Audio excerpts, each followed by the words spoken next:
স্বাগত আরেকবার সিলেট স্টুডিও থেকে চ্যানেল এস সিলেট নিউজে।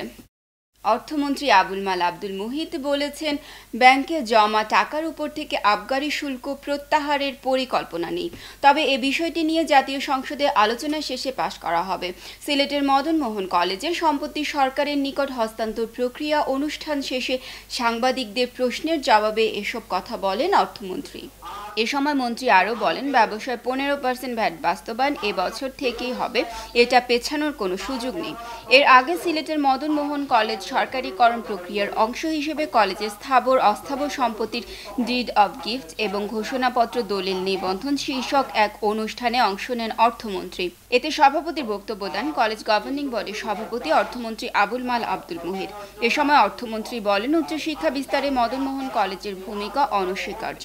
এ সময় অর্থমন্ত্রী জানান, ডিড অব গিফট অনুষ্ঠানের মাধ্যমে কলেজের স্থাপনা আসবাব ভূমি সহ সব মিলিয়ে প্রায় 100 কোটি টাকার সম্পত্তি সরকারি সংশ্লিষ্টদের কাছে হস্তান্তর করা হয়েছে। এর মধ্য দিয়ে প্রতিষ্ঠানটির স্থাবর অস্থাবর সম্পত্তির মালিকানা সরকারের কাছে গেল। এছাড়া এই অনুষ্ঠানে বক্তব্য রাখেন সিলেট সিটি কর্পোরেশনের মেয়র আরিফুল হক চৌধুরী, আওয়ামী লীগের কেন্দ্রীয় সাংগঠনিক সম্পাদক মিসবাউদ্দিন সিরাজ, কলেজের অধ্যক্ষ অধ্যাপক আবুল ফতেহ ফাত্তা সহ আরও অনেকে।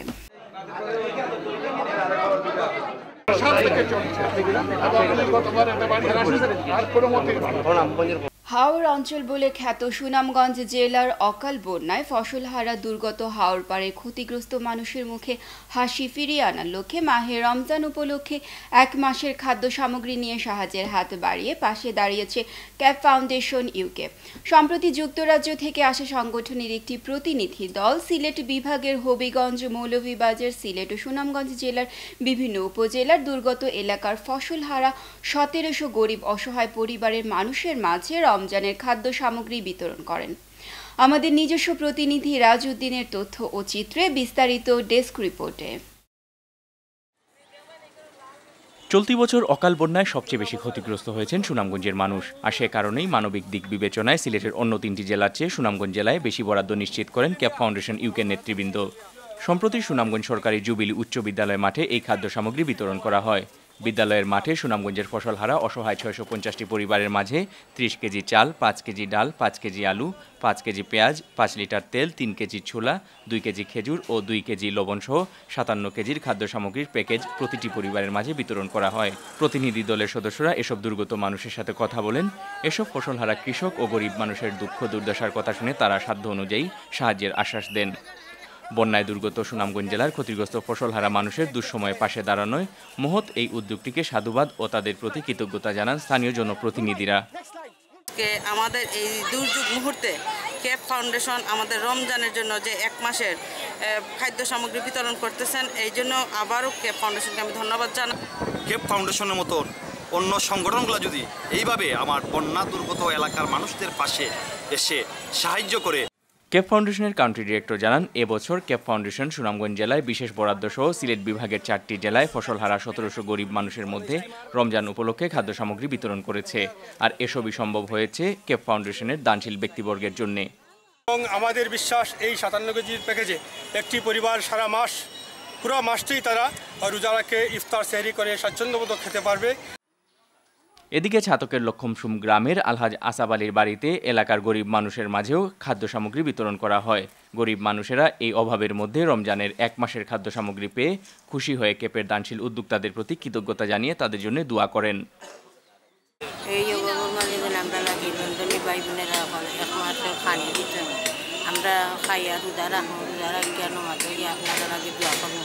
লন্ডনী ভাই বোনেদের সহযোগিতায় যতটুকু ইনশাল্লাহ নিজের সাহায্য পাইছি, ওগুলো যাই ইনশাল্লাহ আমি রোজা রাখবো এবং রমজান মাস নামাজ পড়ে দোয়া করবো। এই 1 মাস রোজা রাখার জন্য যে দান করেছেন, আমরা খেয়ে রোজা রেখে তাদের জন্য দোয়া করব। উদ্যোক্তারা জানিয়েছেন, গরিব অসহায় মানুষেরা রমজানের খাদ্য সামগ্রী খেয়ে শান্তিমতো রোজা রেখে আল্লাহর ইবাদত বন্দেগী করতে পারছেন, এই প্রত্যাশায় তারা এই উদ্যোগ নিয়েছেন। So please, brothers and sisters, continue bringing your support, continue engaging with CAP Foundation to support further throughout this blessed month of Ramadan. May Allah bless you. খাদ্য সামগ্রী বিতরণকালে আরও উপস্থিত ছিলেন ক্যাপ ফাউন্ডেশনের কান্ট্রি ডিরেক্টর ও সুনামগঞ্জ জেলা পরিষদের সদস্য আব্দুল শহীদ মুহিত, জেলা পরিষদের সদস্য জহিরুল ইসলাম জহির, তারিক হাসান দাউদ, আমিনুল ইসলাম সেলিম, আখতারুজ্জামান শাহ, মাহতাবুল হাসান সমুজ, নাজমুল হোসাইন, ফৌজিয়া শাম্মী, সেলিনা বেগম, ইউপি চেয়ারম্যান শাহাবুদ্দিন মোহাম্মদ সাহেল, প্রতিনিধি দলের প্রধান ও ক্যাপ ফাউন্ডেশনের CEO and founder Abdul Noor Humayun, treasurer Shahed Chowdhury সহ আরও অনেকেই। Moinuddin Manju, channel S, news desk. Moulvibazar জেলার বড়লেখা উপজেলার ৪ নং উত্তর শাহবাজপুর ইউনিয়নের চিকিৎসা বঞ্চিত মানুষের প্রিয় সংগঠন চেয়ারম্যান কল্যাণ ট্রাস্ট উত্তর শাহবাজপুরের উদ্যোগে শনিবার এক ইফতার ও দোয়া মাহফিল অনুষ্ঠিত হয়েছে। শাহবাজপুরের একটি অভিজাত সেন্টারে এই অনুষ্ঠানের আয়োজন করেন উত্তর শাহবাজপুর ইউনিয়নের চেয়ারম্যান আহমেদ জুবাইর লিটন। ট্রাস্টের আজীবন সদস্য রুহেল আহমদ মাস্টারের পরিচালনায় মাহফিলে ট্রাস্টের সভাপতি ও ৪ নং উত্তর শাহবাজপুর ইউনিয়নের চেয়ারম্যান আহমদ জুবাইর লিটন প্রধান অতিথির বক্তব্য রাখেন।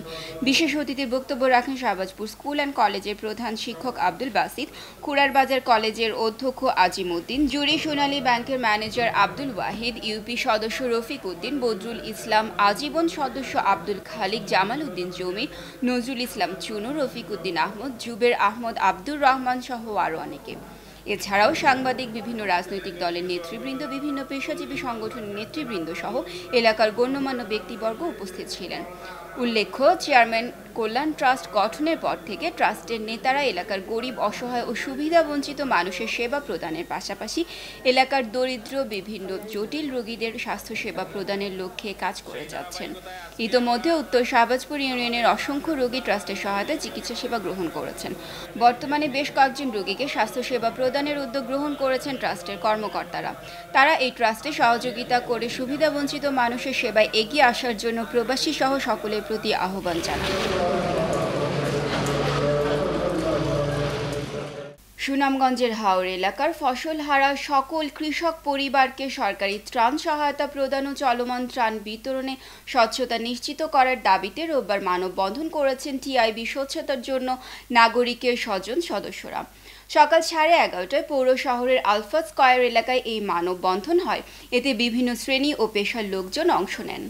মানববন্ধন চলাকালে বক্তব্য দেন স্বজনের সমন্বয়কারী রমেন্দ্র কুমার দে, জেলা উদীচী শিল্পী গোষ্ঠীর সভাপতি শিলা রায়, মোহাম্মদ রাজু আহমেদ, দেওয়ান গিয়াস চৌধুরী সহ আরও অনেকে। বক্তারা বলেন, সুনামগঞ্জের ফসলহারা কৃষক পরিবারের মানুষজন অনাহারে অর্থাহারে দিন কাটাচ্ছে। প্রতি মাসে 30 কেজি চাল ও নগদ 500 টাকা করে দেওয়া হচ্ছে 1.5 লাখ পরিবারকে, অথচ ক্ষতিগ্রস্ত হয়েছে 3,26,000 কৃষক পরিবার। এখনও ত্রাণ সহায়তার বাইরে আছে 1.25 লাখ পরিবার। যাদের ত্রাণ দেওয়া হচ্ছে তাতে অনিয়মের অভিযোগ রয়েছে। তালিকা তৈরিতে স্বজনপ্রীতি হয়েছে। হাওর এলাকায় মানুষেরা এখন চরম অসহায়, দিন দিন মানুষের অভাব বাড়ছে। সরকারের পক্ষ থেকে কথা বেশি বলা হচ্ছে, সে অনুযায়ী কাজ হচ্ছে কম। ক্ষতিগ্রস্ত মানুষের প্রতি সরকার প্রথম দিকে যে সহানুভূতি দেখিয়েছিল, এখন সেটা আর নেই। স্থানীয় কর্মকর্তারাও হাওরের অসহায় মানুষদের প্রতি তেমন আগ্রহ দেখাচ্ছেন না।